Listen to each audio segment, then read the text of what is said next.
Hello and welcome to episode 135 of Magic Rays of Light, a podcast exploring the world of Apple TV and so much more. I am, of course, your host, Sigmund Judge. I am joined once again by my co-host, Devon Dundee, and we are on the cusp of an exciting time, Devon. We have an Apple event just next week on a Monday of all days. One of the things about this upcoming event, we had our predictions last week. I had to use a little self-constraint because what I really wanted to pick was that there would be a new Apple TV announced. It's been long enough. That said, we'd heard from a certain someone that the new Apple TV would come at the beginning of this year. Then it got changed to the end of this year. And now I don't know what to think. Yeah, Mark Gurman has been talking about the possibility or the rumor that a new Apple TV hardware could be coming this year. But then this past week, he kind of threw a wrench into all of that, not by posting any rumor announcement or anything like that, but by a question that he shared on Threads. He asks, what do people want from the Apple TV box that isn't already possible with the current hardware? And the post goes on and it ends with him saying upgrades will likely only come to benefit manufacturing, meaning the same chip across products. So he's been saying a new Apple TV could be coming, but based on this question that he's posting, it makes me wonder if maybe that's not as close as we thought it could be. Or at least not revolutionary enough for it to have a proper announcement beyond maybe a little press release. Disappointing, because I think we've been getting excited. Maybe he's been listening secretly to Magic Rays of Light and seeing our expectations and wanting to kind of qualm them a little bit. But I did reply to this tweet and to this toot, and I think Fred as well, from Mark, with kind of a breakdown of our list from what we've asked for from, the last few years, really. A lot of people kind of came back and said, well, there's a lot here that is software based. And whilst I'd agree with that, we'll leave a link in the show notes to this question and this answer. There's a lot actually that is surprisingly hardware constrained, like DTSX for the IMAX enhanced presentations on Disney Plus, for example. So there's a lot going on there. I really hope that we get an announcement next week. That's what I've got my fingers crossed on. I think that might be the time where we get it. If not, we'll be waiting until the end of the year, but I'm still very buoyant on this HomePod idea that we're going to get a new HomePod mini, and I'm buoyant on an Apple TV, even though there are no rumors to support either. I mean, you believe in it so much, you've got 5 points riding on it in our prediction game segment. So yeah, that's a lot of faith. I feel like it's really easy for any of us to misunderstand how Apple views the Apple TV and how ambitious their views are on it, what they want it to be. I think Apple wants it to be more than a lot of people want it to be. And so sometimes the thinking just isn't as grand necessarily as even some of the stuff that Apple's doing behind the scenes. And changes take time, and the Apple TV is not on any sort of schedule, so it could come out of the blue at any time and just surprise us.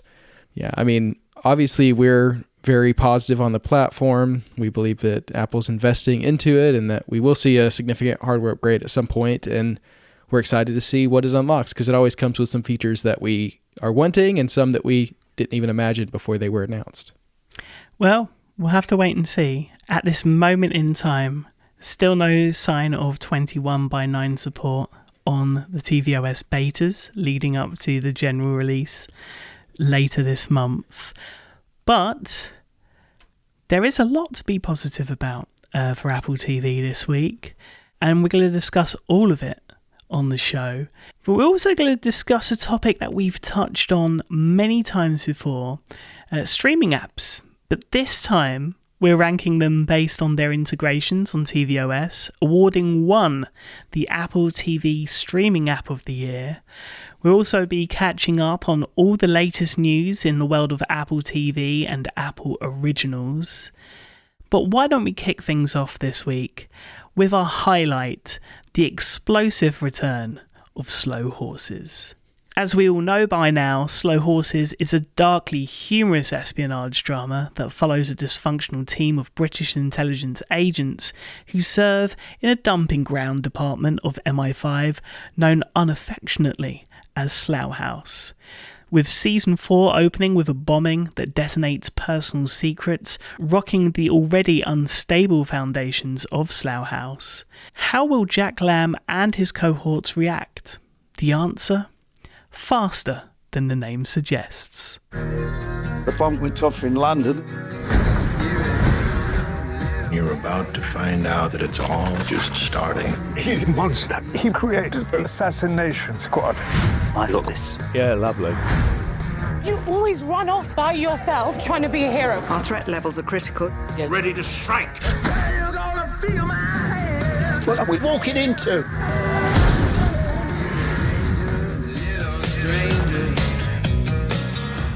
Well, we're back with the Slow Horses thanks to Mick Herron's prolific and consistent output with his series of books, which the series of course is based on. Up until now headlined by Gary Oldman, Jack Lowden and Kristen Scott Thomas, but the Slow Horses are joined by a number of additions this year. Devon, tell me about them and your general thoughts watching this very first episode that debuts this week. Well, newcomers this year include Hugo Weaving, Joanna Scanlon, Ruth Bradley, Tom Brooke, and James Callis. The new addition I'm most excited about is Ruth Bradley, who's playing this inspector, meeting Jackson Lamb's energy and kind of taking him on. I think that's going to be a really interesting pairing this year. But I'm really just excited to return to the world of Slow Horses. I think this is a great re-entry back to the world. These seasons are so short, they feel like reading just little novels that you'd pick up at the airport, right? And read on the plane. And so I feel like it's a little bit of a challenge every year to get people back in so quickly because you just don't have a ton of time to just be reintroducing everything. So I feel like they do a great job of doing that, of doing these quick reintroductions to the characters. You know instantly who these people are and remember where they're at on each of their journeys. There's a couple of new faces coming in, and then we're right back to the usual quips and spy hijinks that we've come to expect. It feels like Slow Horses, which of course works really well for the two of us. If you've enjoyed the first 3 seasons, this is very much on that same level, and I'm excited to be back into it. Yeah, it's, again, the gritty side of London, the hijinks and the mystery of MI5.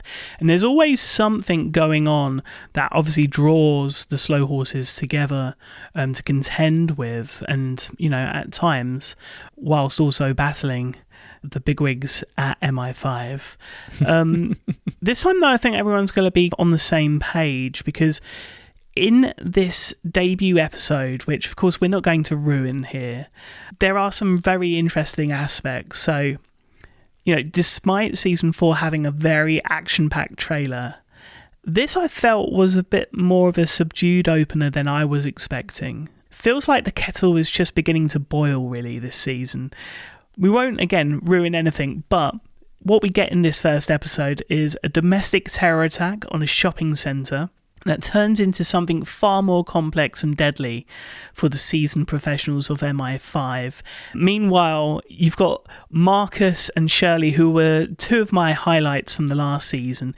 They're back. This time, they're betting paper clips whilst practicing waterboarding techniques. Hilarious. We also have, on a completely different level, David Cartwright's involvement this season, which is teased in the trailer. We do have a shocking turn of events at the beginning of this episode, which also leads to a quick and welcome return. Yes, I was so happy to see Saskia Reeves return this episode as Standish. One thing with Slow Horses, these books are interconnected and it's this long storyline playing out over multiple novels, which translates into multiple seasons. So when someone leaves, you never really know how long they're going to be gone because they could pick up that storyline at any point. So I'm really glad that they didn't keep us waiting long for her return because I think she's so important to the dynamic of the show, and we see that immediately right in this first episode. Yeah. When it comes to actually Slough House itself, she's been replaced. Am I right to believe it's the person that let River Cartwright in the last season? I don't think it's the same character, but I think she mentions that she worked for her. That's a very powerful force within MI5, and she was a part of that organization, yeah. Yeah, she's great. She's absolutely... she smashes it out the park. One thing I will say, something to get excited for, something I read, was that, and this is from Gary Oldman, who teases that this season... we're going to get a glimpse inside of Jackson Lamb's home for the very first time. You know, he seems to get greasier and dirtier as every season progresses. I'm wondering what you think.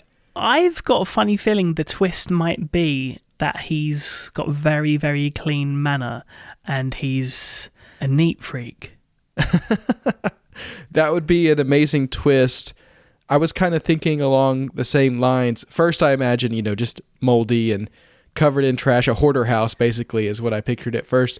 But then I think it would be a lot funnier if it did turn out to be that his house was spick and span, but it wasn't him. He has some sister that he's never mentioned who comes over once a week and just berates him for not cleaning up and then cleans up after him. Something like that. Some little glimpse, not only into his home, but also a side of his personal life we haven't seen before. I think that would be great. Yeah. Yeah, I think we've got a lot to explore, lots and twists and turns along the way on season 4. Of course, there's so much that we want to talk about. We can't yet. We have to wait. And thankfully, there won't be that much time to wait because this 4th season is once again 6 episodes long. It's going to be must-see television, 100% fresh on Rotten Tomatoes right now before its debut today. Of course, Slow Horses returns to Apple TV Plus across all of your screens, and like every Apple original, it's presented in 4K HDR Dolby Vision with support for Dolby Atmos, multiple language subtitle and audio soundtracks, as well as family sharing and share play.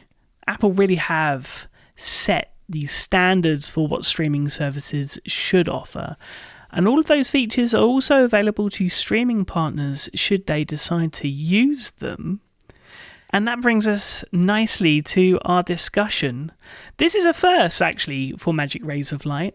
A discussion on the top rated streaming apps, in our opinion. We've got a bit of a criteria. Oh boy, do we.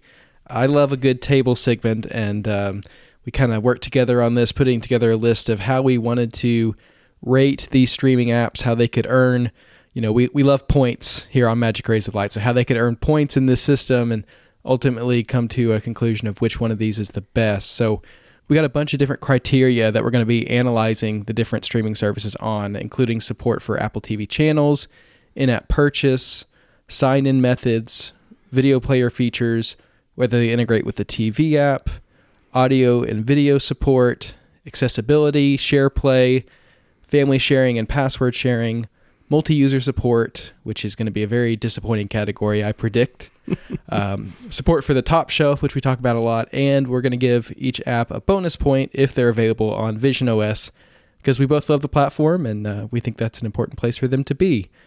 So those are the criteria that we're using, but what services are we actually going to be looking at today? Well, the most popular services. So, BBC iPlayer, which of course only UK, but there's a good reason for it. Disney Plus, Hulu, Max, Paramount Plus, Peacock, Netflix, and YouTube. I think I almost got that right on the alphabetical. So, probably the most used apps for any user on Apple TV. They're the apps we chose.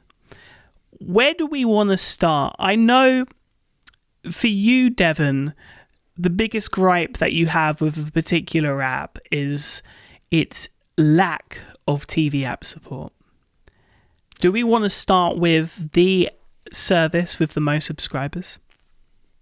I think we should. It's the biggest player in streaming. It's also got the most kind of mixed record in terms of tvOS integration. I was actually expecting this score for Netflix to be much worse than it is. So let's get into it. Netflix does not support Apple TV channels, obviously. They want to keep that data to themselves. No in-app purchase. That was a pretty big deal when they separated from Apple's in-app purchase system and, been clashing with Apple over that ever since. Sign-in wise, it's pretty good. You can scan a QR code on the screen, or you can go into the remote app and use Face ID to log in. So it's a pretty smooth process. By the way, in testing all of these, signing into all of these apps on Apple TV, that's quite a process having to do it all at once. I'm thankful that they stay logged in for the most part, and we don't have to experience that too much. Now, we kind of split up the list on, who was doing which categories and stuff. I see on Video Player, Netflix is getting full marks. What were we looking for in that category? So a number of things, really. I think the biggest thing, especially with the latest hardware for Apple TV, is the ability to scrub, right? To be able to just very, very quickly get to a particular point in a TV show or film is really, really important. And because the Netflix app uses Apple's first-party video player, it has access to that. It also has access to audio and subtitle options. What I also love is whilst they have a tiered system, if I'm in the video player and I bring up the information, I can see right there what audio I'm supposed to be getting, what video quality I'm supposed to be getting based on my tier, right? It's all there for me, which surprisingly not every app does, which we will get into. So, in terms of the video player, it does pretty much everything I would expect from an app that's really kind of, making full use of at least the video player features. We've mentioned it already, the TV app, absolutely no integration there, unless a show has been developed by a third party. For example, Wednesday, which was produced by Paramount but put on Netflix, and then season 1 was later made available for sale. So It actually shows up in the TV app, and people get excited from time to time when these little things happen. In terms of accessibility, I couldn't really mark this. It's got subtitles, it's got audio, and it's actually got a fair amount of audio options, which I think is really, really nice. The issue that it does have, which is going to be a repeated thing, a lot of the options that are there in terms of subtitles based on users, audio preferences based on the user signed in, all of these kind of things just aren't able to be made use of. We'll get into that reason in a little bit. The saddest thing for me is the lack of SharePlay support. Yeah, like we said, Netflix is such a big player, and people love to watch shows together and talk about them, and Netflix just doesn't really offer an ability to do that or integrate with the system that Apple has created to do that. So I guess you're kind of on your own there if you want to watch together with friends and family. You're also on your own if you want to share your account with friends and family, because there's no family sharing, and Netflix famously has been cracking down on password sharing to the point that if you want to use the account in more than one physical location, you have to pay extra for that or have 2 accounts now. So no marks there for integrating with any sort of family sharing, password sharing. When it comes to multi-user support, Netflix doesn't integrate with tvOS's profile system. But again, a bit of a mixed bag here, because of all the things that Netflix does not support, it does support the top shelf on Apple TV. So if you put Netflix in the very top row of your apps, which I do, and you hover over the app, it will show you your most recently watched titles for the profile that's signed in.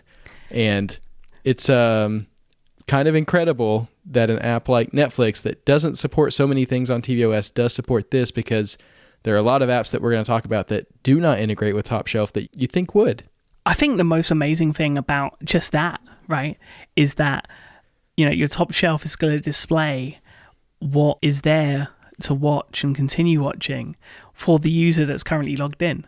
So they're clearly using the user API on their side. It's so simple to link that to what Apple are doing.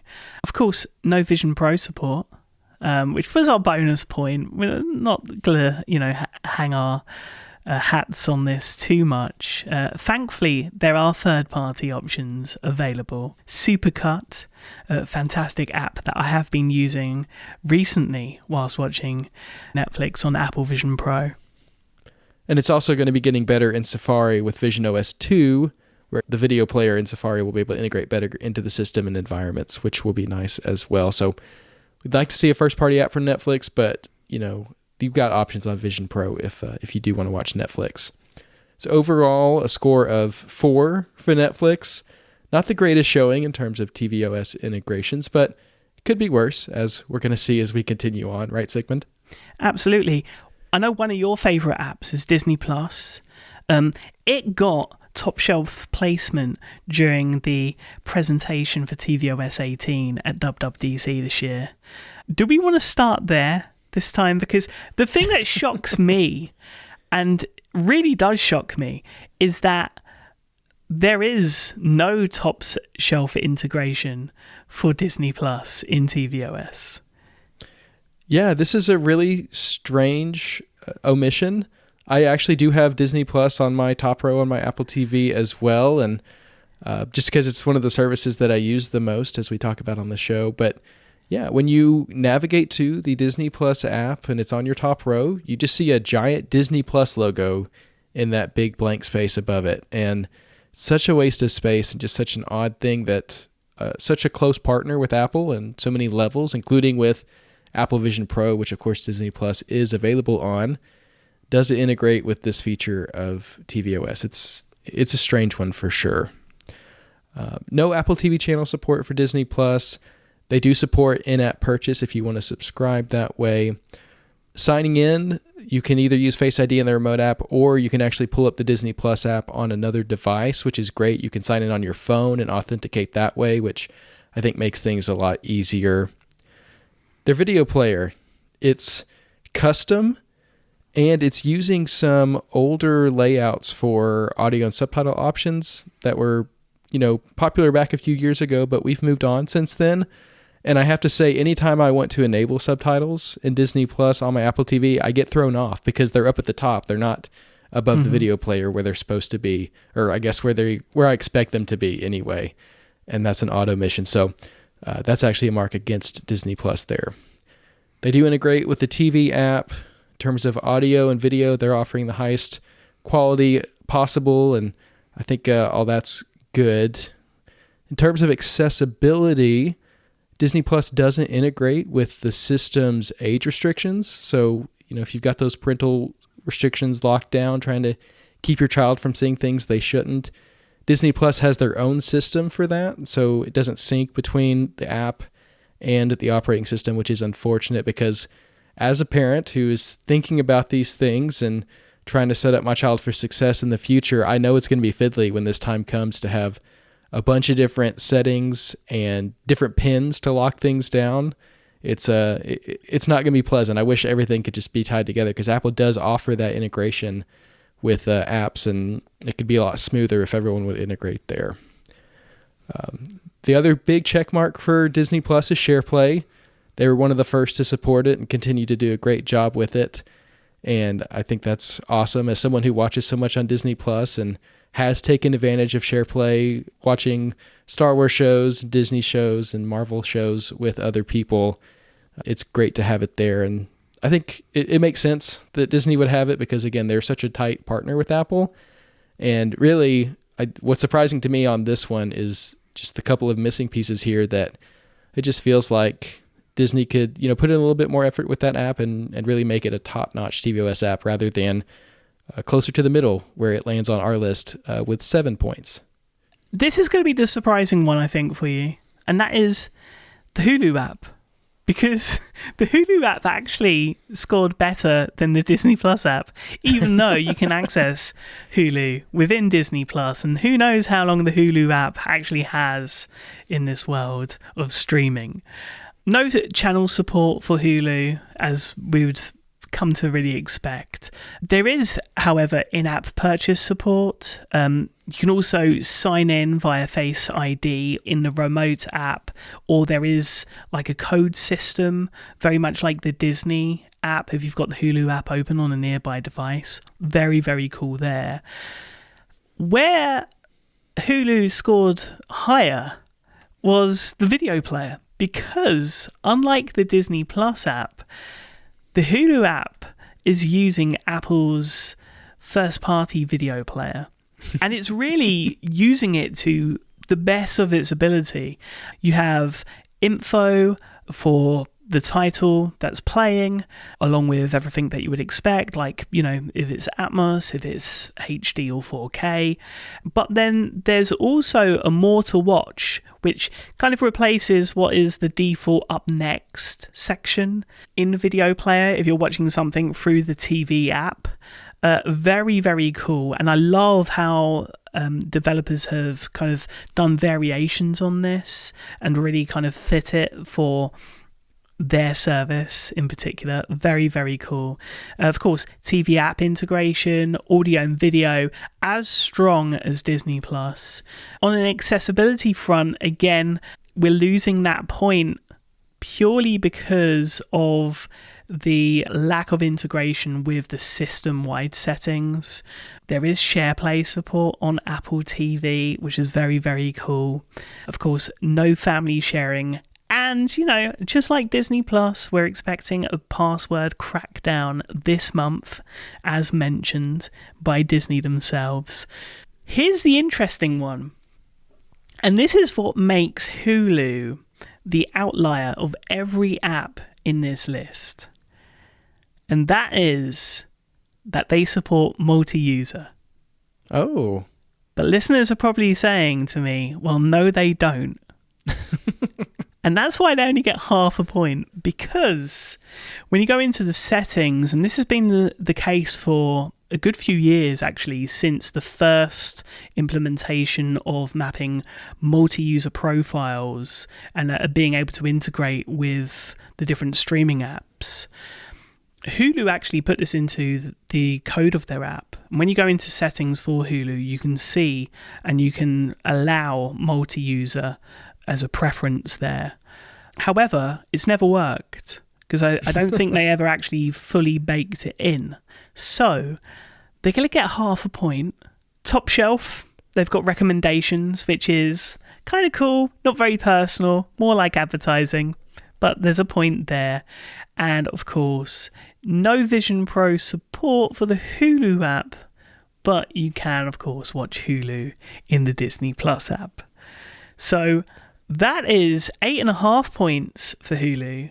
Quite a surprise, going 1.5 points more than its counterpart Disney.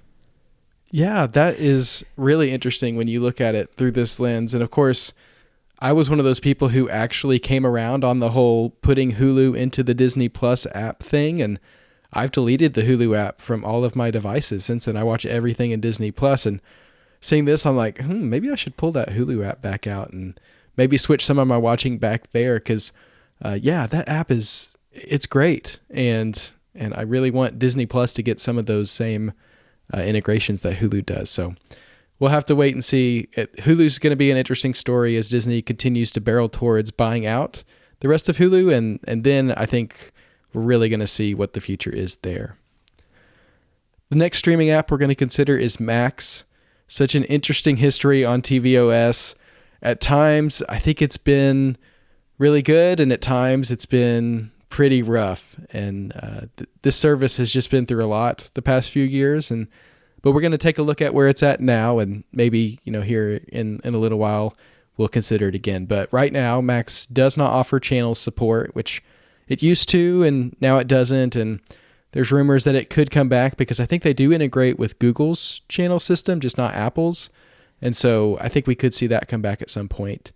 In-app purchase is enabled in the Max app. If you're not subscribed, you can subscribe that way. Signing in, you can use a QR code, Face ID in the remote app, or the Max app on another device. So that's well done, making it nice and easy to get into your account, which is great. Video player. This is where Max has always had issues and continues to. Do you want to give us a little bit more detail about what's going on there? Yeah, I mean, it's a custom video player. That means that it doesn't work with the scrub and playback controls. Weird also is if you're on the ad tier, what you'll see is you'll see the ad pop up and then the playback controls are hidden. So you'll hear the boop, boop, boop, but you can't see the playback controls whilst an ad is taking place. Just a little bit strange. The biggest thing for me though, and this is going to get into audio and video as well, is because there is quite a dramatic choice in the different tiers that Warner Discovery offer for Macs, you would expect to be able to see the information of the video quality and the audio quality like you can on pretty much anything that uses the official first-party video player from Apple, right? And all of the nice quirks that come with it. However, all you get is the title. You get nothing else. You might see some paginations kind of indicating on when there might be an ad break. But that is pretty much it. One thing I will say in terms of a nicety is within the video player, how they have the audio subtitles and different audio channels laid out. It's actually quite nice because it makes the most of the screen, really, to kind of easily navigate. So that is nice, but the history of the Max app was that we had this custom video player app when we went from HBO to HBO Max. Then there were complaints and they reverted back to Apple's video player. And then we got the new Max app, and ever since then we've had this custom video player, which obviously, it would be nice to, at least if you're paying the top tier, be able to see that, hey, I'm getting 4K, Dolby Atmos and Dolby Vision. And that is my kind of gripe here on why I've not given a point for audio, but I have given a point for video. The video is really, really good if you've got a 4K tier, and I would even say HD is doable, right? Audio on the highest tier is absolutely incredible, actually. The Atmos surround sound, especially I think it was The Last of Us from a couple of years ago. Really looking forward to the second season. I'm sure The Penguin, when that premieres later this month, is going to be just as incredible on the sound mix. But unless you're on the top tier, you don't get access to that. You just get Dolby. And for me, I think that's a bigger letdown. The kind of move from Dolby Atmos just to Dolby Digital 5.1 than it would be HD to 4K. I think Atmos should always be there. It's how Apple have treated HD movies. You always got the Atmos soundtrack alongside it. I really, really want to see Warner Discovery change that. And so they didn't get the point despite audio being amazing. Editorial choice there. Well, I agree with that choice, and I actually think if we adjusted the rules of our scoring a little bit, they would actually lose points on the video player. They're getting 0, but we could argue going negative there, honestly. They do integrate with the TV app, and Max does have SharePlay, and they are not cracking down on password sharing currently, so we're not going to mark them down for that. No multi-user support, as we come to expect from this category. But they do have top shelf integration, which is great. You can continue watching for your currently logged in user. So if there's something you're in the middle of, you can jump back into it there. And of course, there is the Max app for Vision OS with its built-in environment as well. So total score of 8 for Max. Again, I think the video player is the thing that tripped us up most on this one. And I think it really does leave more of an impression than maybe some of these other categories if we were weighing them. But not a terrible overall score for Max in terms of integration with tvOS. So we'll give them a decent score there. Another service that I was really surprised by when I looked at what was included and what wasn't, Peacock. This is a service that I love to bits. It really offers everything that I enjoy. Universal films, lots of sports, WWE, really good value. However, no channel support. There is support for in-app purchases, which is great, and signing in is nice and easy, again with Face ID in the remote app. Once you start playing back something, though, there are a couple of things. This is very much a custom player, so again, no scrubbing, no real information about the quality of the content or any kind of like basic synopsis whilst you're in. They are doing some really clever stuff when it comes to sports, where you can check out key plays, which is something that originally was showing on Peacock. Of course, Apple have since, I think it was in 17.6, they have since copied that for the sports available in their TV app. So that's cool. However, the video player does get an X because it doesn't truly integrate with how we would expect from an Apple TV app. Talking of the Apple TV app, there is integration there with listings and be able to add everything to your up next queue and see when live games are happening. Very, very cool. Though I haven't seen that for WWE pay-per-views. Maybe there's something they can tweak there. Audio and video, fantastic. It doesn't really matter what tier of Peacock you have, you get the best audio and the best video. They want to show off their Universal films specifically, I would say. So very, very cool there. No markdowns there. Accessibility, again, doesn't tie in with into the system settings. So age restrictions, that kind of thing can be quite tough. And this was a big surprise to me, Devon. No share play. Considering all of the different sports properties that they have and the different live TV elements to the service as well. Is this a surprise to you? This is a surprise to me. I feel like a lot of the major streaming services on Apple TV have come aboard the SharePlay train, and feels like something that Peacock could really benefit from, like you said, especially with, they had the Olympics. People would want to be watching that kind of stuff together, and there's no way to do it. So this one was a surprise. It feels like something that's really missing and should be added to the app for sure. Peacock, another service that is kind of letting the password sharing thing happen, like old school Netflix. They're happy to have you as a member and not going to push you away with the password sharing stuff. No multi-user integration, no top shelf integration, and no Vision Pro app, which is really disappointing to me. I watch Community on the Peacock app all the time on my Vision Pro, and it gets a little tricky to control that iPad UI in Vision Pro sometimes. So yeah, I would love to see that one get a native Vision Pro app. Let's talk Prime Video for a little bit, Sigmund. This is a service that I've kind of been off and on over the years. Kind of depends on what's playing. I'm one of those people who doesn't subscribe to Amazon Prime for their shipping and all that benefits. So it really is just a streaming service to me. So an interesting one to keep an eye on. No channel support for Amazon Prime, though they do support in-app purchase. You can subscribe to the service in their app. The very first, I believe, to be able to do that, right? It was part of that deal that finally got Amazon Prime on. I think it was in 2018. Mm-hmm. That was the one WWDC keynote announcement. Prime Video is coming to tvOS. Thank you, everyone. It was not a good day for me.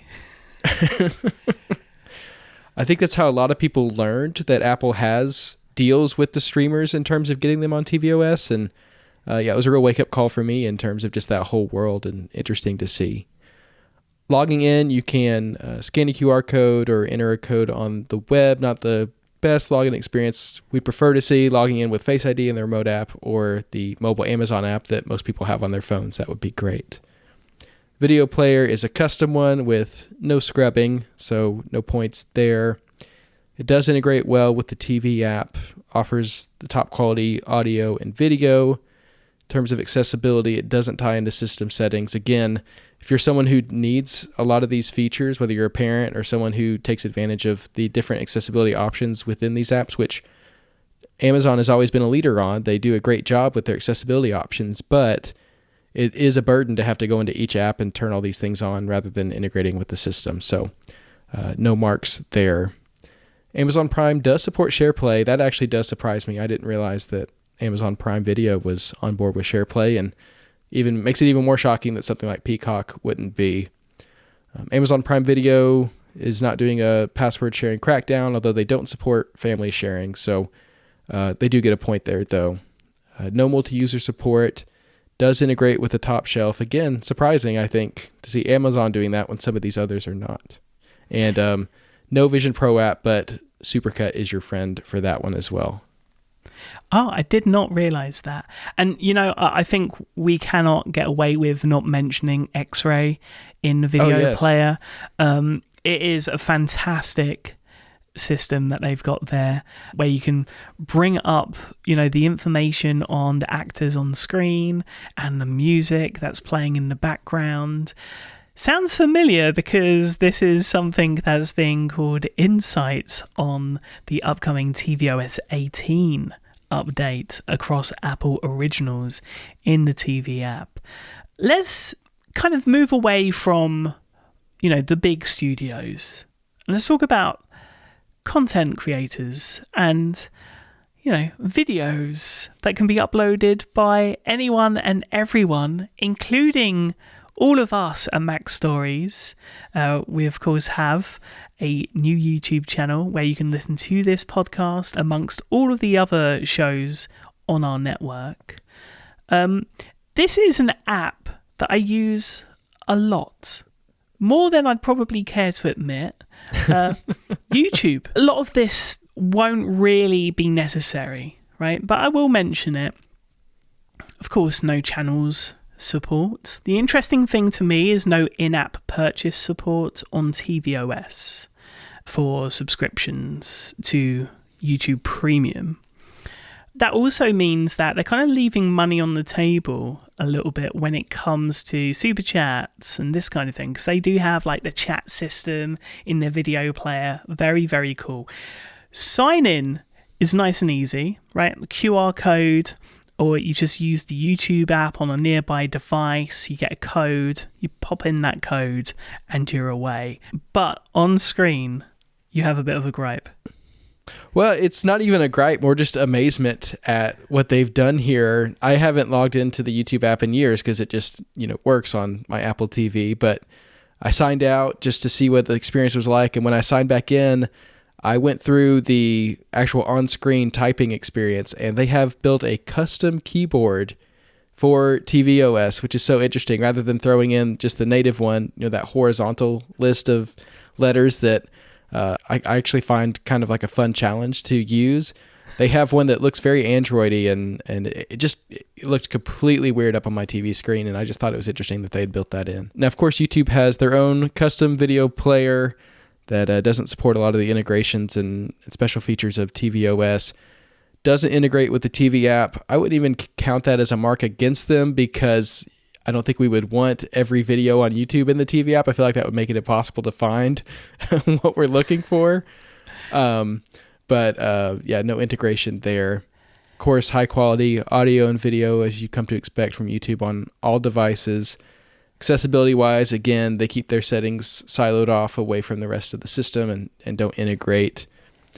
There's no SharePlay on tvOS for YouTube, so you can't watch YouTube videos with someone else when you're in a SharePlay call on tvOS, which is an interesting exclusion. I kind of think YouTube would be perfect for this kind of thing. Well, it is integrated for SharePlay on iOS. So just bring it to the bigger screen. That would be fantastic, YouTube. For sure. No family sharing or password sharing, no multi-user support, top shelf support, or Vision Pro app. I do feel like that top shelf is something that YouTube should reconsider. Like you said, a lot of these features actually don't make sense for YouTube because it's not a streaming service. It's just a video app that a lot of people use on tvOS, and that's why we wanted to include it. But Play, the app by Marcus Tanaka for saving YouTube videos, does have top shelf support. And that's how I access YouTube videos on my Apple TV, and it's really excellent. And it makes me think that YouTube could put either your subscription feed or your watch later queue there in the top shelf, and I feel like a lot of people would take advantage of that. So of everything in this list, those are the two things that I'd say are the biggest missing features are SharePlay and top shelf support. But yeah, YouTube goes away with 3 points, which out of the ones really available to the service, not bad, but not at the top of the list either. When the first Apple TV 4K, in fact, the Apple TV HD, when that released, one of the big kind of marketing pushes was to have on the box all of the different apps that were compatible. And in the UK, amongst Netflix and YouTube and later Amazon Prime Video, one of the biggest must-haves for many people was BBC iPlayer. I'm sure there will be plenty of listeners that find ways of accessing BBC iPlayer in other countries, and I don't blame you. There are some great shows. The BBC have made their name over the years for good reason. However, one of the reasons that they haven't made their name is their tvOS app. The BBC, for those that aren't aware, is a publicly funded broadcaster in the UK. And so there wouldn't be any channels support. We've got an X against them. It doesn't really make sense for them to have it unless they do later on offer a premium tier of their service. Same goes for in-app purchases. Doesn't make any sense to. Sign in is nice and easy, although when you do sign in, it is a kind of connect to your website, and you have a really nice kind of guided tour of how to do it. Nice and simple, very quick. The video player is another kind of benefit. So you've got your scrubbing, you've got your ease of access. Very, very cool. You can see, again, what the title is, the show that you're watching. They haven't really done any kind of further integration in terms of, maybe what else is available and quick access to related titles. Nothing like that there. They've got so many integrations, and in fact, they've integrated to a point that alongside the TV app support, BBC were one of the very first. When you're in the video player, one thing that you see is the option to put on closed captions or auto captions. However, this is something that BBC's iPlayer app has never supported, even though there are options to select. And this is a real shocker for the BBC. Not to have closed caption support is a big letdown, I think, for anyone with accessibility needs.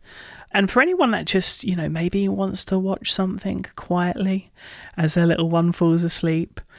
So I think it's quite shocking, considering this is a publicly funded service, right? That everyone has to pay. If they have a TV, they must have a TV license, and that's what pays for the BBC.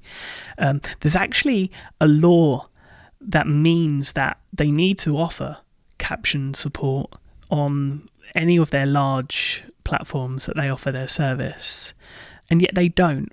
And yet, after many years of complaining and many years of feedback, I still get the same email sent back to me that I got 5 or 6 years ago, which was that basically their catalogue isn't formatted to be able to display on tvOS.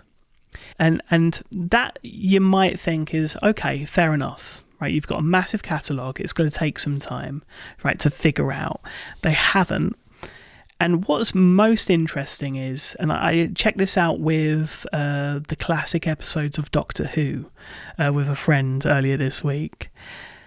Some of those same episodes that don't have captions and subtitle options on BBC iPlayer are also offered on ITVX, which is another UK streaming service, and the BBC offer some of their content over there. But on that app, the episodes are formatted correctly and do have subtitles and captions. And my understanding is they come directly from the BBC. So what is actually happening with the BBC iPlayer app? That's my negative. Shall I get a little bit more positive, Devon? Yeah, of course. Okay. The bonus on accessibility is, unlike any other app, I think Max was the one, and they only did it for one title, and that was the Barbie movie. BBC iPlayer do offer a selection of their titles with British Sign Language options available. So, whilst they have lost a point for the lack of subtitle support, they kind of gain a point for the sign support, which kind of means that they don't have a point, right? So it's not an X, it's not a tick, it's somewhere in the middle, but it's definitely something that needs fixing. Sadly, as we've probably come to expect now from this mini rant of mine on the BBC iPlayer, this app has been kind of left dormant for quite a while. There is no 4K support. There is no Atmos support.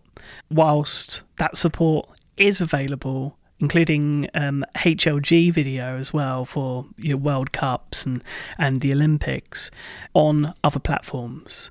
So very, very disappointing. Of course, no share play, no family sharing or password sharing, no multi-user mapping, no top shelf support, and no Apple Vision Pro support. So it's shocking to think that such a big name in the world of entertainment, wherever you live, the BBC would have their iPlayer with just a measly 3 points, in line with YouTube. Yeah, bringing up the bottom of the list there. You know, BBC iPlayer is not an app that I have any experience with myself. Any BBC content that I watch is available, you know, in other services here in the US, but it is such an important player in the space over there that you would think there would be better support here, especially when it comes to accessibility. So good on you for continuing to beat that drum, Sigmund, and stay on top of them. And hopefully before long, we'll see a change there, and the score will be higher the next time we do this little roundup here. Shall we get to the biggest surprise of all out of this entire breakdown, Sigmund? Absolutely. Let's have a bit of a celebration, shall we? I would have never have guessed this app would score as well on these criterion as it does, but let's get into Paramount Plus, a service you and I are both big fans of, have enjoyed quite a bit. Kind of a lower key player in the streaming world, I would say. Not one that makes a lot of headlines. A lot of people think it's, you know, one of the most likely ones to go away at some point, but when we're talking tvOS integration, there is a lot to love here. It's the only service on our list that supports Apple TV channels, giving you the option to subscribe directly in the TV app with your Apple account billing and watch everything in the TV app. And I have to say, it is really nice to be able to subscribe this way. I used to subscribe to Paramount Plus through Apple TV channels before it got bundled with another subscription that I have, and I had to kind of move my account over to a different setup. But it's really nice just to hit play on whatever title it is in the up next queue or in the TV app that you're scrolling, and then it just starts playing directly in the app with the native player. It's very nice, and so I wish more services would offer it. I understand why they don't for financial reasons, but it's great to see at least one on our rankings here that does check that box. Yeah, I want to talk a little bit about this channel support and family sharing. I think it's so important, and it was introduced a long time ago, right? 2019, I think, was when it really got its kind of moment on stage. The reason why it's such a big deal is because it actually tackles a couple of the problems that streamers are having and trying to find these kind of weird ways of getting around, right? In terms of, okay, so if people are sharing, how do we know that they're actually family members and this kind of thing? Channels sorts that out with family sharing because, of course, anyone that is in your family sharing group are family members because they're sharing the billing of your Apple account, right? So you got to really trust them. But then you've also got all of these lovely benefits that come with it, including offline downloads. And I genuinely think that this is something that a lot of other players should kind of refocus on. and avoid the bad PR that Disney and Netflix and other people are getting. Sure, short term, they're making a little bit more money, and obviously the streaming era is very competitive, but I do think that there is a strong case for family sharing in channels. Well said, for sure. Let Apple handle knowing who is sharing inappropriately and who isn't, and get that off your plate. I think that makes a lot of sense. And as we see streaming services now trying to grow, and they're getting into bundling and these different kind of new areas to try to reignite growth with their subscribers, maybe some of them will reconsider channels, and we'll see them come and get the benefits of family sharing as well. Now, if you do decide to pay in-app, you can do that as well with Paramount Plus, so you can go ahead and set that up that way. So really 2 ways to pay with your Apple account, whether you want to do that through channels or in-app purchase. Signing in is nice and easy with a QR code or Paramount Plus on another app, or Face ID in the remote app, however you want to do that. You can get in really quickly. Video player is well done with lots of tvOS integrations. You want to run us through this? Yeah, sure. When you're in the video player and you're playing back something, you have the info for what is there. So, of course, HD, 4K, Dolby Atmos, Dolby Digital, whatever it might be.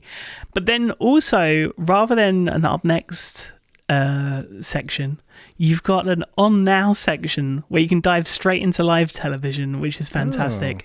When you're in live television, again, they're doing something similar to what Apple do with sports, right? Where you can just kind of switch between games nice and easy. You can channel hop that way between channels. I love it. Of course, scrubbing is supported alongside the audio and subtitle options available where you expect them to be. So the video player is fantastic. The TV app integration is great as well.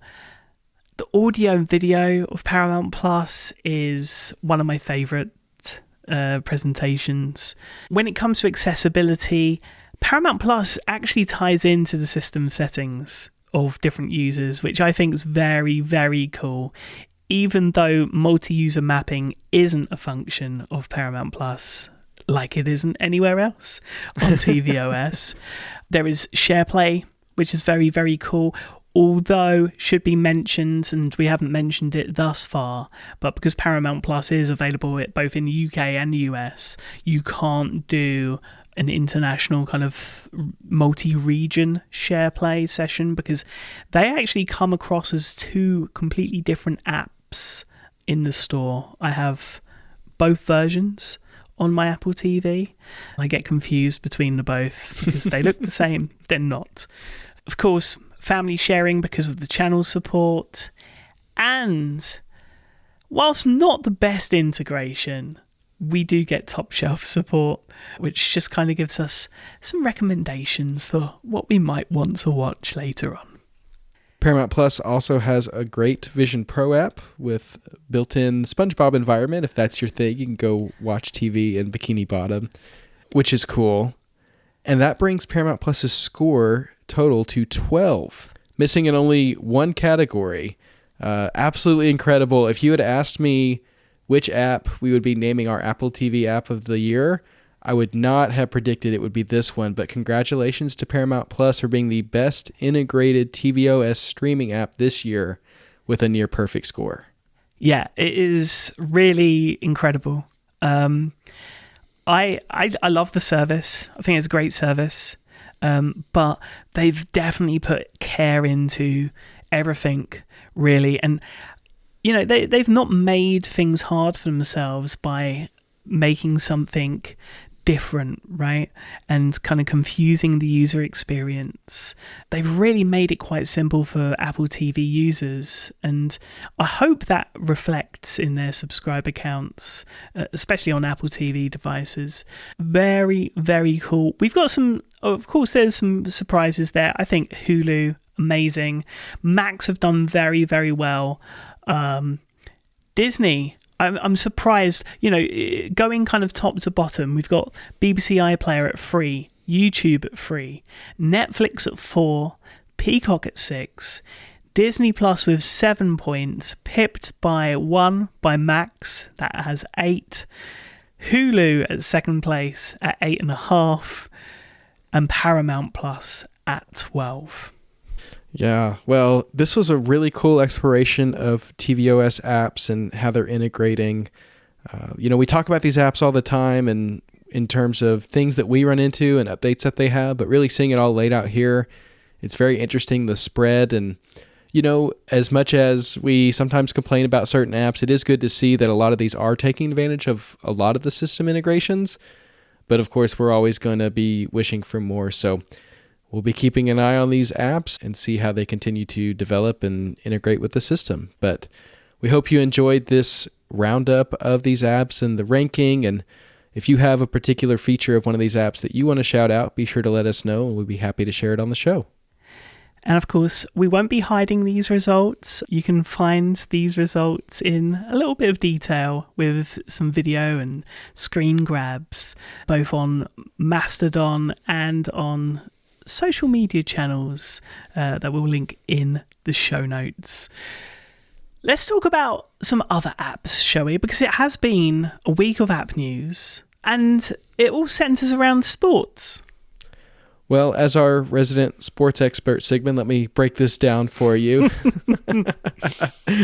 The Apple Sports app for iPhone was updated this week with new features for NFL and college football games, including quick access to scoring drives alongside the play-by-play view, and a new dynamic drive tracker that shows the ball position on the field at any given time. So, cool representation of the game, a way to check in and see how things are going, and you can do that alongside the play-by-play as well.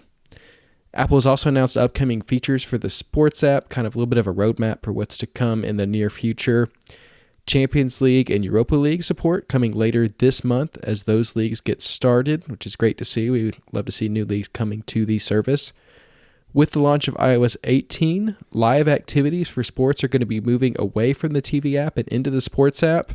I know this was an area of confusion for a lot of people when the Sports app launched. It's like, okay, I want to keep up with this game in my dynamic island or on my lock screen, but there's no option in the Sports app to do this. You'd have to actually link out to the TV app listing for the game, then hit follow, and that would start the live activity. It was kind of just one of those things. It was already built into the TV app, and so it just made sense to keep things that way for that transition time, but now it's being moved over. It won't be available in the TV app anymore. You'll go to the Sports app for it, which I think makes a lot more sense and hopefully will lead to less confusion for people. Finally, later this year, the app will receive enhanced search and new drop-down navigation for faster switching between sections. I feel like the Sports app is really interesting in terms of its design. It feels like a little bit of a playground for Apple to try new things. There's lots of interesting navigation and animations and things of that nature happening there that you don't see in other parts of the system.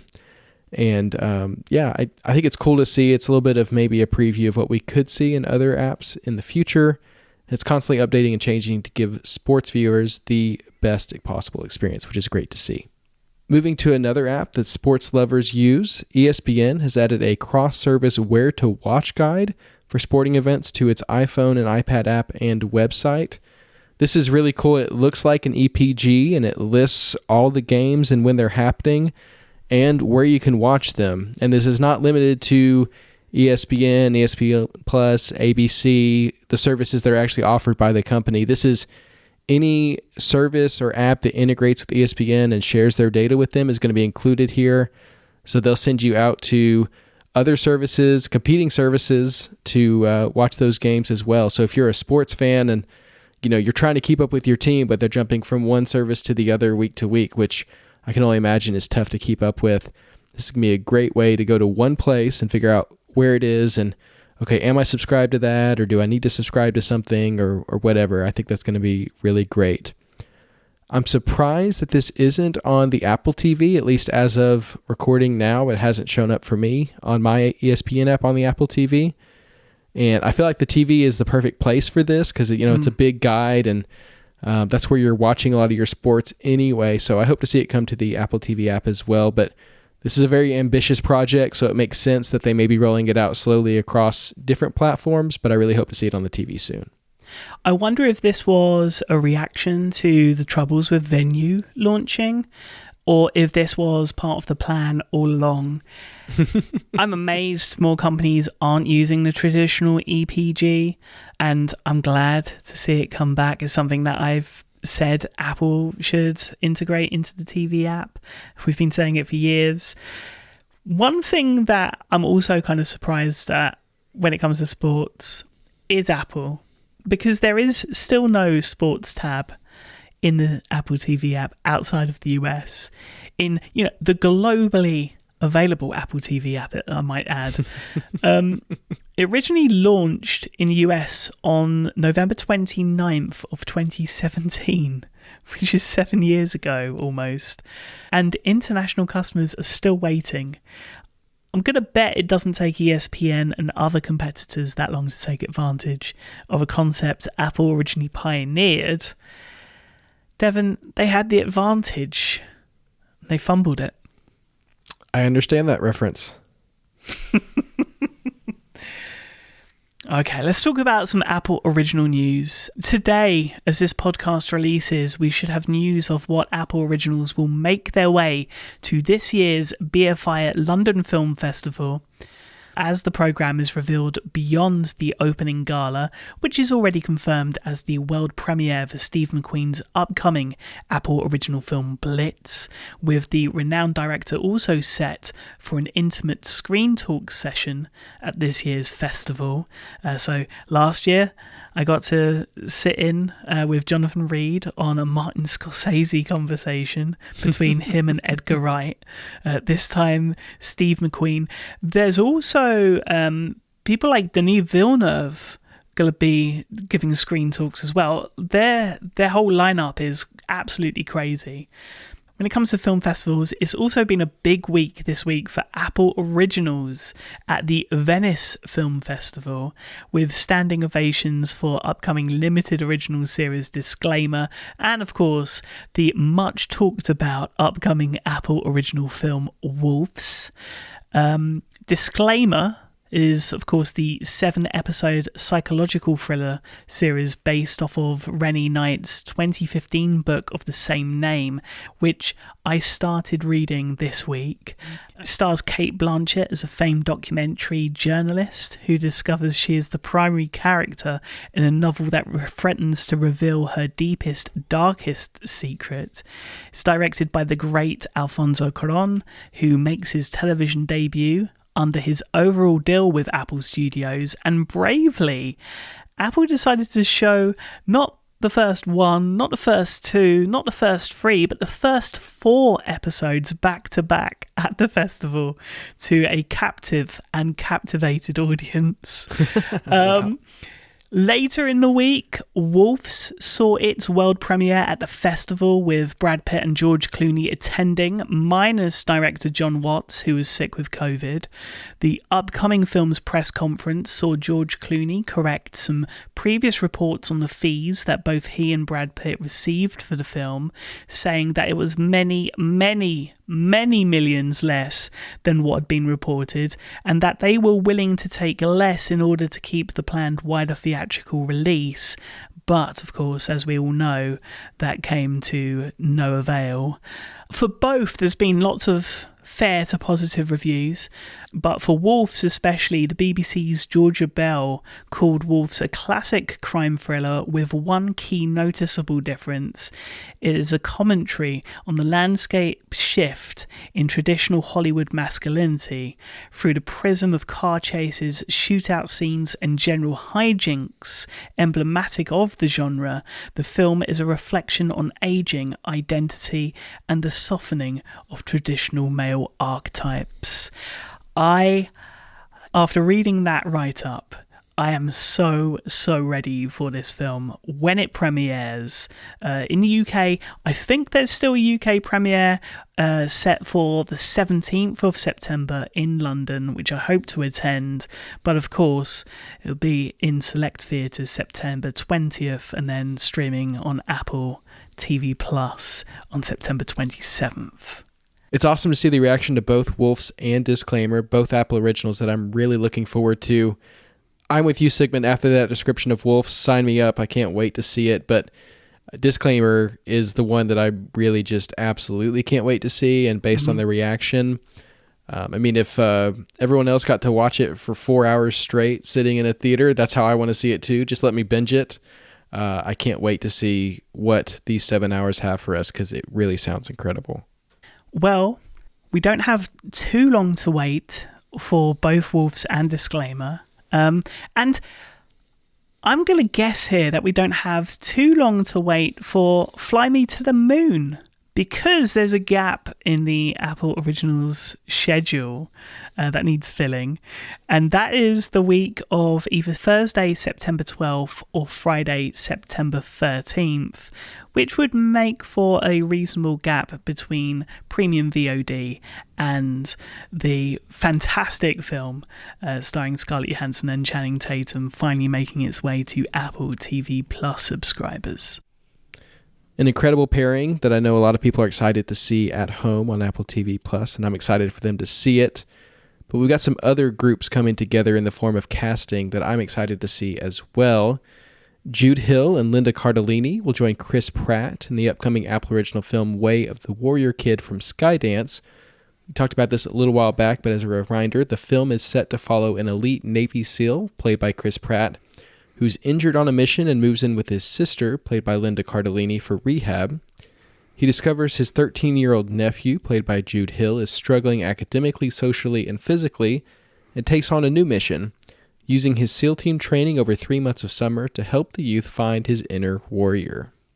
Also this week, the Apple Original Series adaptation of Mick Herron's novel Down Cemetery Road has rounded out its cast with 10 new members, including Adil Akhtar, Nathan Stewart Jarrett, Tom Goodman Hill, Darren Boyd, who we all know and love from Trying, Tom Riley, Adam Godley, Sinead Matthews, Ken Nwosu, Fahinta Balogu, and Aisha Hart. The series is set to star Ruth Wilson as Sarah Tucker, a woman who becomes obsessed with finding a missing girl after a house explosion next door.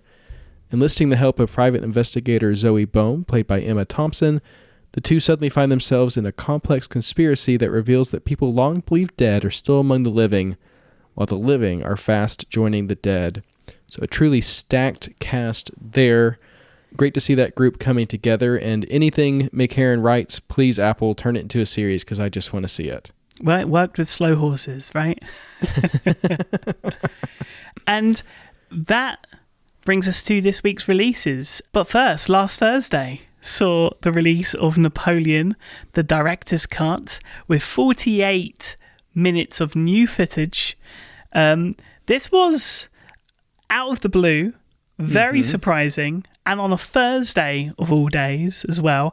Now, I don't know if you've got round to watching this yet, but I watched the director's cut in full on Apple Vision Pro this weekend, and wow. Still a film with its issues, but some great additions, including more screen time for Josephine, the Battle of Marengo, and more absurdity in the form of Phoenix's Napoleon and his piles. Ridley, I think, really did take liberties here, but hey, due to chronology laws that affect how quickly films release in France, it'll be quite a while before he meets more backlash for it from French viewers. Now, regarding the 4 hour, 15-minute cut, that isn't this cut. This is the director's cut.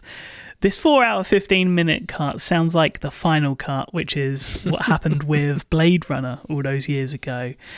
Ridley Scott mentioned to Total Film earlier this week that a 4 hour version is still possible, saying, if this goes well, I think, why wouldn't they release it? It doesn't cost them anything. All you do is press a button. If you like a long version, then there's a 4 hour version. You'd have to color grade it. That would have to be done. You'd have to mix it. The 4 hour version is always on the Avid, on the machine. I love his perspective. It's just like, well, why not? Let's just put out another cut and another cut and another cut. And it makes me think eventually there's going to get to like a build your own kind of scenario where you can make your own cut of Napoleon. You know, they'll just give you the source files and let you run with it. The final cut is yours using Final Cut. I love it. Well, let's get that onto all of our Avid machines, Sigmund, because, we've all got those sitting around at home. Speaking of machines around our home, though, today does see the finale of Sunny, a series that I very much enjoyed and look forward to discussing with you next week, but we'll give everyone time to watch that finale first. Today also sees new episodes of Women in Blue and Bad Monkey. And tonight at 7 p.m., a surprise edition to Apple Music Live. This will be Camila Cabello, recorded live at Rock in Rio in Lisbon, Portugal in June. Very, very cool and a nice surprise. Full of surprises, Apple TV Plus this week. Tomorrow, Apple Arcade sees its new releases, NFL Retro Ball 25, Monster Train Plus, and Puzzle Sculpt on Apple Vision Pro. Excited to check out all three. Of course, other recent Apple Arcade updates that need to be mentioned: Crayola Adventures, 2 new micro stories, Pixel Madness and Lights, Camera Action, a movie-themed story where players cast, write, direct, and design costumes and characters like a Hollywood big shot.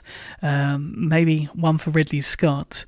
A new space episode called Solar System in Angry Birds Reloaded. And this is the one that's really grabbed me. 50 new challenges in Temple Run Puzzle Adventure, which, I'll be honest, I was a late starter on, but I have been addicted to ever since. And when I've not been able to sleep, I've had a podcast on and I have this going on mute. And oh my God, the amount of hours this is sapping from my productivity is insane. Well, it's puzzle, Sigmund. It's good for your brain, so you can always count it as like mindful minutes or something like that. Friday, Apple Vision users are going to get a bunch of new immersive video. First off, for international users, you'll get the first episode of Boundless and the second episode of Wildlife, 2 series that came in the United States but haven't been made available outside the US yet, so happy to see that. We'll also all get worldwide the release of 4 Minutes Inside the Super Bowl, a little bit of football content for fans there. Great to see that, and the runtime is in the name, so we know what to expect. Finally, in the US only on Friday is the release of Elevated Episode 1 Hawaii.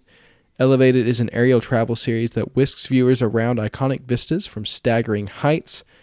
As someone who is afraid of heights but also loves them in a weird way, I think Apple Vision Pro is the perfect way to experience them. So I'm excited to check this out, and I'm most excited to see it get an international release, hopefully very soon, and maybe eventually we'll get those synced up with immersive video where they come out at the same time. Yeah, kind of looking back on this and the rollout and kind of questioning why there was that gap.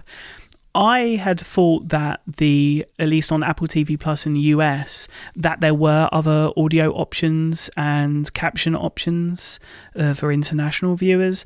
There was not. It was just US English. So I think it's just taking a little bit of time to bring this to international viewers. I don't know if there's any added complexity in terms of the spatial audio or even the captions for immersive video. So maybe there's something there. Got to give the benefit of the doubt. But hopefully we'll have everything in sync pretty soon. Of course, on Friday, we also have another episode of the fantastic second season of Pachinko. If you're not watching it, if you haven't even began the first season, what are you doing? As soon as this episode finishes, get to it. On Friday night, it's baseball night. I think there's a famous song that kind of goes along those lines, tied to baseball. Of course, Minnesota Twins at Kansas City Royals at 8 p.m. Eastern, followed by San Francisco Giants at San Diego Padres at 9:30 p.m. Eastern. And on Saturday and Sunday, MOS Season Pass continues. And here's another surprise. Now just $9.99 for the remainder of the season and free for Apple TV Plus subscribers. And I've got something to admit, Devon. I kind of knew this for at least a week now because I've been enjoying MOS Season Pass gratis. I noticed this and I noticed that had free access. Just didn't kind of want to say anything just in case it was a mistake. So whoops. Yeah, don't poke it when you have a nice thing, right? But actually it was intended and it's for all Apple TV Plus subscribers, so you can finish out the MLS season, including watching the finals when those come, all free, bundled with your Apple TV Plus subscription. Monday's the big day. It's the one we've all been waiting for. Feels like the start in a lot of ways of the tech year. It's the big Apple It's Glow Time event at 10 a.m. Pacific. If you missed it, be sure to check out last week's episode where we shared our predictions for what we think will come to the event. As it gets closer, I'm feeling pretty good about my prediction, Sigmund. Are you still feeling okay about yours? I'm feeling okay. As always, the TV app is the best place to watch Apple's event, with the events presented exclusively in 4K HDR and spatial audio, as well as an American Sign Language version available shortly after the live event. So, if you're looking for the best place to watch it, that is the place to do so. And for the best coverage of the event, of course, visit macstories.net, where yourself and Federico, John, Jonathan, and Neelianne are all going to be chipping in. It's going to be an exciting day. I'm looking forward to kind of sitting back and watching the chaos unfold. This week we also got some extras that we cannot go without mentioning. Well, at least one extra noteworthy enough, and that is, of course, Slow Horses. Who meets their demise in season 4? Well, I have many questions that will need answering by the end of the first episode, I think. Yeah, this is hilarious because the show is known for being pretty ruthless about, removing one of the horses each season, and it's funny to get the cast perspective on not knowing if they're going to have a job this time next year or not, and it's the behind the scenes of them sharing those trepidations and then trying to get some insider information, and even one of the cast members trying to bribe one of the writers to not kill them off. So it's pretty funny. Be sure to check that out. We'll link it in the show notes. Long list of Apple TV releases this week, Sigmund. Lots to check out in the lead up to its glow time. But of course, every week we also like to share our TV app highlights and our up next picks. What have you got for us this week? Well, these lists keep getting longer and longer, so I'm going to be as quick as I can because there is a lot of watching for this week. I did want to very quickly start, though, on your pick from last week, Only Murders in the Building. This season started so well, and I just wanted to share a bit of trivia that you would only get here, because the party in the first episode of this new season of Only Murders in the Building was set at Stanley House, which is Lenny Kravitz's mansion property. Also, the home of Everyone But John Hamm and that famous Apple TV Plus campaign from, well, let's just say a few years ago now. Now, let's start with a bit of a thriller mystery on Netflix this week. Coming September 5th, The Perfect Couple, starring Nicole Kidman, Eve Hewson, and others. When a lavish wedding ends in disaster before it can even begin, with a body discovered just hours before the ceremony, everyone in the wedding party is a suspect. This is created by Jenna Lemire of Good Girls and Awkward, based off of the best-selling novel by Ellen Hildebrand. The trailer looks fantastic. Nicole Kidman, I mean, anything she's in is worth a watch. One that really surprised me this week was English Teacher. This is a new series on Hulu and Disney Plus in Europe. Follows Evan Marquez, a gay high school English teacher in Austin, Texas, who often finds himself at the intersection of the personal, professional, and political aspects of working at a high school. I've heard nothing but good things. It premiered yesterday and the premiere has already been certified fresh, so definitely one to add to your up next queue. Now, in terms of films, because I'm a film buff, Devon, A varied selection. Twilight of the Warriors, Walled In, hits premium VOD this week. It's a Hong Kong neo-noir action film directed by Sol Chang, set in the infamous Kowloon walled city, a largely ungoverned settlement in Hong Kong that existed until its demolition in 1994. This was officially selected at Cannes this year. It quickly became the second highest grossing domestic film of all time in Hong Kong, so definitely one to keep an eye on. On Thursday, I Used to Be Funny. This is a previous pick of mine. It's now coming to Netflix. Stars Rachel Sonnett in a semi-dramatic role. Very funny she was in Shiver Baby and Bottoms, but she's showing a dramatic range in this film debut from Canadian filmmaker Ali Pinku. On Friday, Academy and BAFTA Award winner The Boy and the Heron comes to Max. Is directed by the legendary Hayao Miyazaki. Finally secured Miyazaki's second Oscar, a remarkable achievement after his first win for Spirited Away, which came 21 years previous. Notably, it stands as the highest grossing Studio Ghibli release, amassing nearly $50 million at the US box office. Then also on Friday we have Rebel Ridge. This is the latest from Jerry Saulnier, who brought us two of my favourite thrillers of the 2010s, both Blue Ruin and The Green Room. He's back with yet another thriller as a former Marine grapples his way through a web of small-town corruption when an attempt to post bail for his cousin escalates into a violent standoff with the local police chief. It stars Don Johnson, James Badge Dale, Emery Cohen, and newcomer Zane J.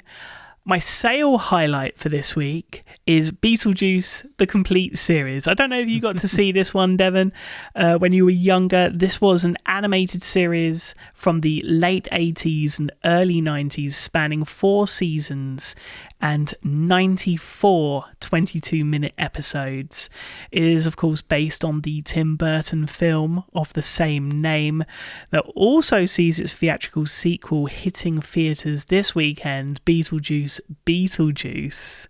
Currently $29.99 for the series, normally $14.99 per season, so half off, which is a welcome saving in this economy. Let's get to some up next picks. I've got a couple for you, completely different, but maybe a little bit related. You be the judge. My first is a crazy documentary series that I saw pop up on Max when I was browsing, and I've been hooked ever since. It's called Chimp Crazy, and it may be the most insane documentary series I've seen in a very long time. Former nurse turned exotic animal broker Tonya Haddix, who spends her days caring for animals in captivity, referring to herself as the Dolly Parton of chimps. I don't want to ruin it for you, Devon.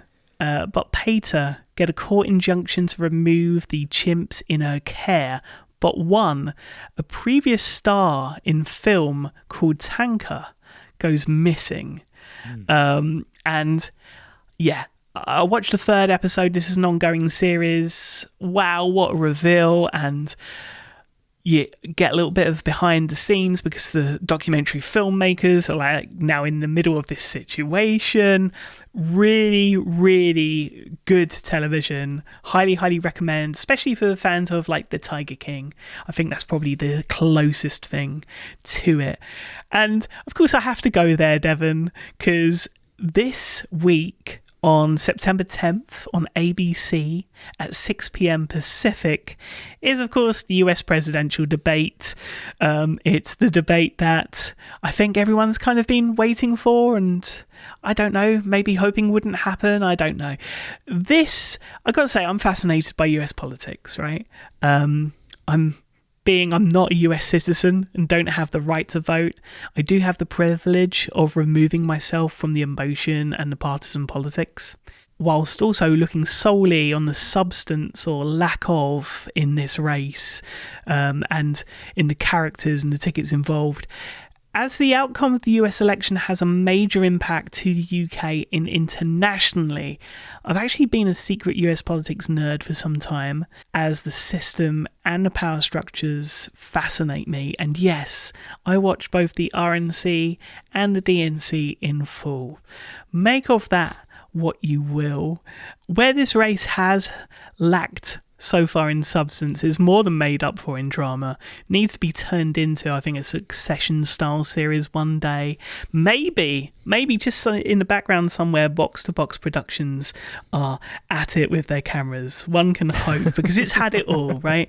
A campaign to remove a declining president following the first debate in June, featuring Wolf's George Clooney getting involved there, an attempted assassination of a former president, contested court cases against the former president, both thrown out and about to begin, legal cases to block potential Democratic candidates, and then one that turns independent and then goes on to support the Republican candidate, and then finally Kamala Harris joining the ticket with just months to spare, and the excitement from at least one half of the political divide that came with it.